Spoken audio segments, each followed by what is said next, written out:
Nako, nagbabalik po again ako sa paggawa ng video na ito upang malinawan ang iilan sa ating mga kababayan or kapwa Ay pucha, liliwanagin po na. Oh, andyan ba si Tita May Dons? Tita May eto, liliwanagin lang. Pilipino dito sa ating bansa tungkol sa pinaglalaban ni Senator Marcoleta. Kasi ang hirap na marami dito nagmamagaling at ang nakakalungkot pa dito ay yung sinasabi Vlogger. Papaliwanagan ka neto, Boss Mark, ha? nating iilang mga babatas Mga at au pair. mga abogado. Naiintindihan nyo ba ang sinasabi ni Senator Marcoleta na walang coordinates? Kasi ang sinasabi nyo Ay.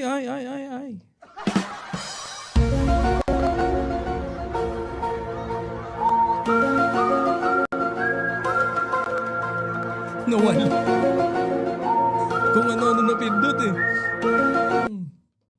Hayop na yan, no? Liliwanagan. Anong paliwanag dyan? USB hanggang ngayon, pang-display pa lang. Oh, yun pala eh. Hinahanapan ka. meron. Yes, meron po tayong coordinates base sa Ulit, ilang mga babatas Oh. at mga abogado. Naiintindihan nyo ba ang sinasabi ni Senator Marcoleta na wala Naintindihan nyo ba? Kayo, sigurado kayo ha, bago nyo kastiguin si Marcoleta at saka si dapat naintindihan nyo. Pwede ba natin bigyan sad song to?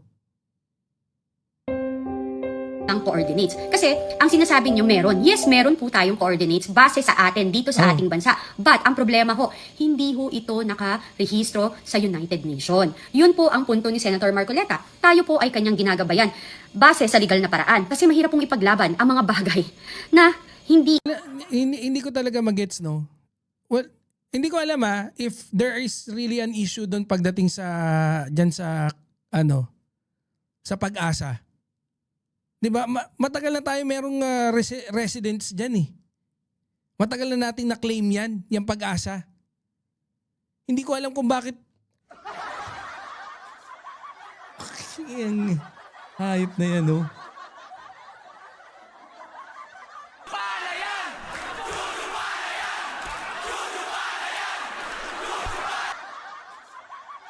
Dapat pala kay Harry Roque to eh.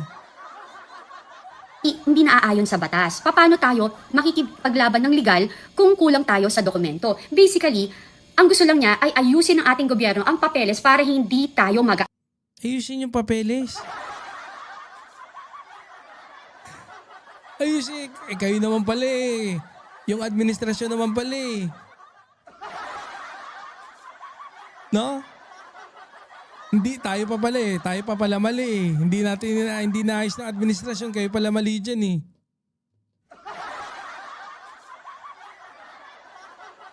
maagawan. Doon tayo sa Ito yung sa mga hindi nakakakilala. Ito yung kwento niya. Pagpasok niya raw sa unang beses niyang nakita sila PBBM at saka si FL Lisa, nagdodrogahan daw. Pagpasok niya raw doon, sabi sa kanya, unang tanong daw sa kanya ni FL Lisa, nung nagkasalubong daw sila sa toilet eh. Sabing ganun daw ni FL Lisa, ay, sino ka? Hey, you want? Yung droga daw hawak nito. Hey, sino ka? You want? You want droga? Parang hayop na yan. Paano nangyari yun? Oh. Mahilig din niya sa matandang madaling mamatay. Totoo ba?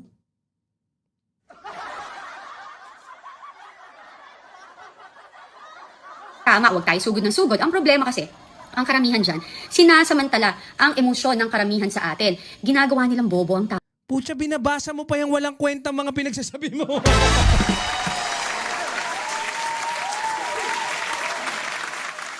Pucha, naka-prompter pa. Taka, wala nang kwenta, sinulat mo pa yan. Si Cathy Bilat. At binabaliktad nila ang totoong issue. Ang issue dito ay basehan sa legal na paraan. Ayaw ni Senator Marcoleta magmukha tayong tanga at bobo sa laban natin in legal terms. Kasi sa Hindi United ganyan. Hindi ganyan. Ang sabi niya, gusto niyang ipamigay. Bakit natin ipaglalaban? Hindi naman nasa EEZ natin yun.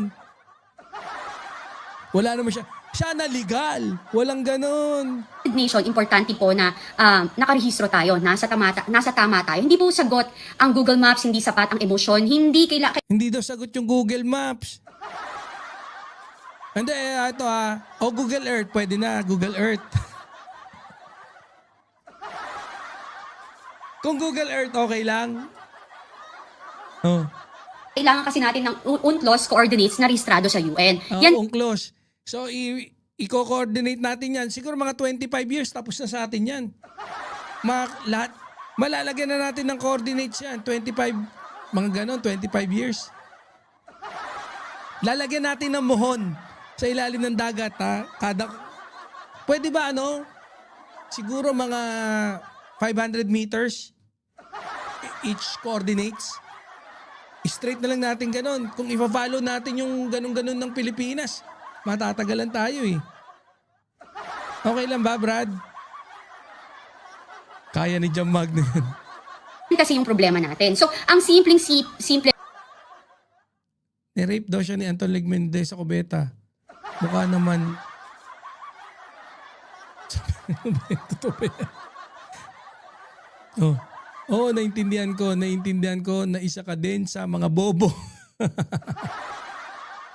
lang ng explanation na yan, pinapahaba lang kasi ng iba. So, parang ganito yan eh. Meron kang property, bahay. Hindi ko pwedeng sabihin kung saan ako nakatayo. Kunwari ako, kausap kita. Sabihin ko, pare o mare, kung simula dito ako nakatayo, kung saan ako nakatayo, hanggang sa natatawag mo, akin yan. Paano natin aangkinin kung wala tayong sapat na dokumento or hindi Tanga, meron ba nangaangkin ng gano'n? Gago, sa kwento lang ni Chiquito. Doon sa palabas ng mga Kepweng. Lahat na natatanong mo, akin yan. Pero in reality, walang naggaganyan. Kapapanood mo ng mga pelikula ng Chiquito yan eh. tayo, walang malakas na besehan tayo, okay? Ay namang example yan ng putya, pambaliw yan.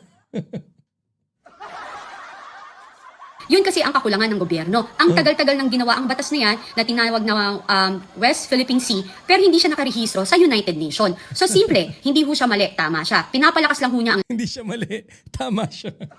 Sabi mo eh, parang pares lang yun ah. Gago mo siya. Iyak na yan! Iyak na yan!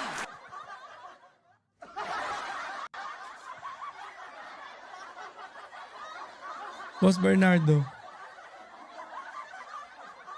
Mangmang, tama si Marcolita. Boss, wag kang mangmang, tama si Marcolita. Sino namang Marcolita yan? Bagong unlock na karakter ba yan? Si Marcolita. Hindi ba yan yung Marcolita? Hindi ba sakit yan? Yan yung sakit ni PBBM, di ba?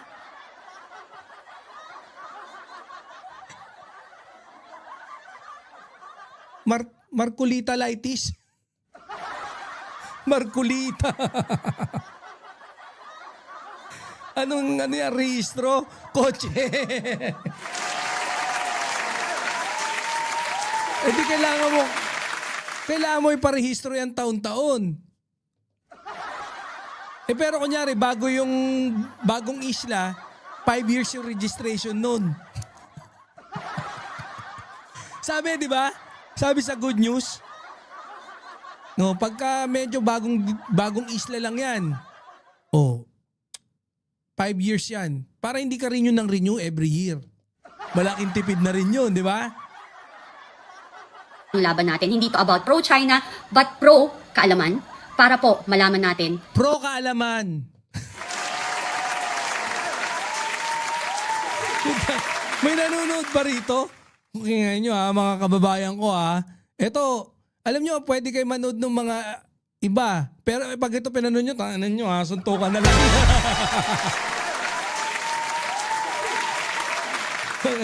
Ha?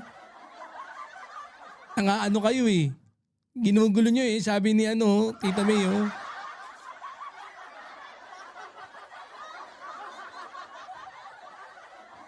ikaw yung kulang-kulang daw hindi yung gobyerno. Kung papaano labanan ang issue na ito sa tamang legal na paraan. Yun lang po. Kasi mahirap po ito ba't meron pa? Sabi mo yun lang.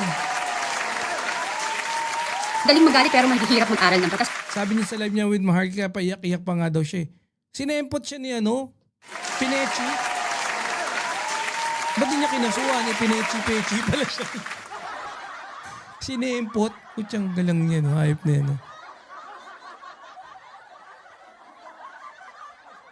Grabe. Ilan taon na si Lagdameo, si Sap? Tapos pagbibintangan ng ganun. Ewan ko, may sensitibong usapin yan. Putya. Marami pa talaga mga Pilipino ang hindi naintindihan ang ipinaglalaban ng Philippine government sa yung UNCLOS. Kasi nga, 'di ba, makulit din talaga si Digong eh. Pero yung ang kailangan natin ang pagtatanggol kasi natin sa West Philippine Sea ay hindi parang pustahan sa kanto. Alam mo yun, ang nakakalungkot ito is usaping legal sa Feeling niya kaya ang talino niya? Ma'am Kat, Lady Dior, shout out! ilalim ng UNCLOS. Yun ang katotohanan. So doon tayo, legal ang basihan ni Senator Marcoleta. Kaya niya, kini-question kung nasaan ang coordinates or walang coordinates. Kasi Gago ang putya. Gago ang putya. ang gusto niya, tama ang ating laban. Tinutulungan niya tayo upang lumaban ng tama base sa legal na paraan. Yun kasi naman, doon naman po talaga tayo pupunta. Dapat, huwag niyong pinapanood to. Maliligaw kayo sa gagon to. Kung si Marcoleta, kalat, ito talagang ligaw ka rito. Magtatae ka rito. Kaya ho siguro tayo nabubuli. Kasi alam ng China na hindi tayo rehistrado. Ganun lang kasimple. So pag hindi tayo rehistrado, at least may pag-amin na nabubuli tayo. 'Di ba? So binubuli tayo ng China dahil hindi tayo rehistrado. Pero pagka hindi ka rehistrado, pwede ka nang bulihin, ganun. Ganun ba yun, Brad? Parang mali ka doon, Brad. Okay. So dyan, sa mga nagmamagaling, meron pa tong si Tarielang issue na treason. Dear, ikaw, alamin mo kung ano yung totoo. Huwag kang maglalabas sa mga fake news. At saka sa totoo lang, ikaw may kasalanan kaya tayo nagkakagulo. Tatakbo ka ba? Bakit ka nagpapapansin? Coast Guard nga eh. Tapos tatakbo. Siyempre magbabarko. O kaya swimming. Ba't naman tatakbo? Di ba ginugulo mo eh? Kaya mo bang bigyan ng trabaho ang mga OFW na mawawalan ng trabaho? Tandaan mo Tariela, yung mga OFW, bumibili ng bahay, nagtatayo ng bahay, may mga pinag-aaral. Mas ay malamang mga walang kasensensya. Tandaan mo, ang mga OFW, nagtatayo yan ng bahay. Nagpapaaral ng mga anak yan. Okay. Hayop na yan. Parehas kayo ng diwa ni Kabayo? Ito. Ang idol ng mga bindangero. Oh, sige. Boy ka pa. Kasalanan patuloy natin na nabubuli tayo. Oo nga eh. Kasi kung pinarehistro na kagad natin yun. Di okay na. Di ba, Ma'am Lady Cat Dior? Tayo ang may mali. Hindi natin agad pinarehistro. Tama si Marcoleta. Tama din tong lalong mas tama to. May tama talaga to. Nag-enjoy. Kaya hindi naghabla. Nag-enjoy?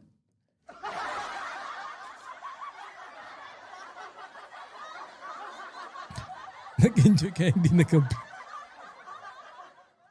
yung iba dyan may mga sakit ang pamilya. Kaya mo ba sila lahat tustusan? Mahirap maging maingay nang wala sa lugar. Mahirap maging matapang ng pansarili lang ang iniintindi. Tama. Pag kinanyon tayo, tahimik lang tayo. Pag binuli tayo dahil wala tayong rehistrado, hindi tayo register, lang tayo, tahimik lang tayo. Tama naman yun. Kung tanga ka,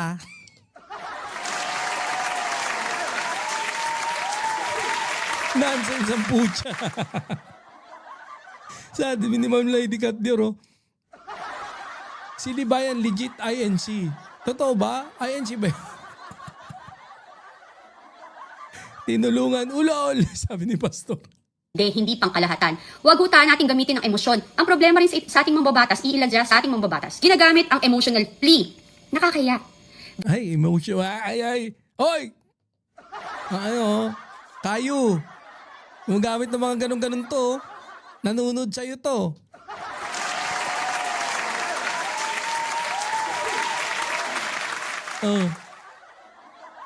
The admin of PBBM should take China to arbitration to finally settle the dispute. Yes, we occupy the KIG, but it isn't finished yet. Correct. It is still disputed territory, but be that as it may, it's ours. Hindi, pero parang I've heard from